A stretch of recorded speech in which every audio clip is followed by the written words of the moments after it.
This channel does not promote any violence, harmful, or illegal activities. All content provided by this channel is meant for an educational and information purpose only. বাসন্তীতে 12 দিন নিখোঁজের পর উদ্ধার নাবালিকার দেহ মাঠের মধ্যে পুঁতে রাখা ছিল দেহটি পরিচিত যুবক থেকে নিয়ে যাওয়ার পরেই নিখোঁজ ধর্ষণ করে খুন অভিযোগ পরিবারের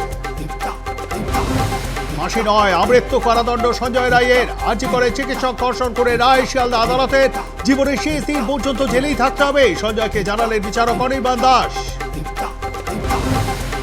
64, 66, 103-এর 1 নম্বর ধারায় দোষী সাব্যস্ত হলেও এটি বিরলতম অপরাধ নয় আমৃত্যু কারাদণ্ডের সঙ্গে 50,000 টাকা জরিমানা রায় জানালেন বিচারক অনির্বাণ দাস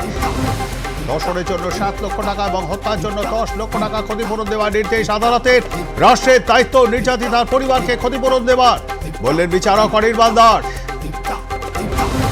ক্ষতিপূরণের অর্থ নিতে নারাজ আদালতকে জানালেন নির্যাতিতার বাবা এই ধরনের ঘটনায় ক্ষতিপূরণ দেওয়াটাই আইনের নিয়ম নির্যাতিতার বাবাকে বললেন বিচারক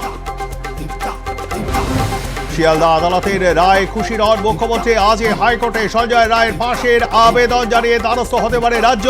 আবার সঞ্জয় রায় ও শিয়ালদা আদালতের রায়কে চ্যালেঞ্জ জানিয়ে হাইকোর্টের দ্বারস্থ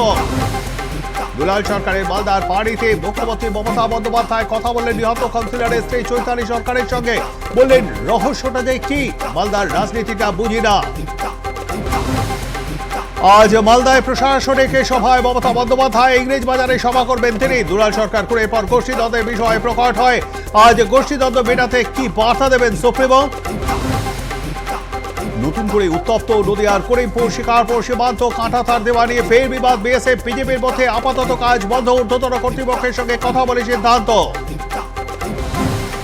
ট্রাম্পের দ্বিতীয় জামানা শুরু হতেই কড়া পদক্ষেপ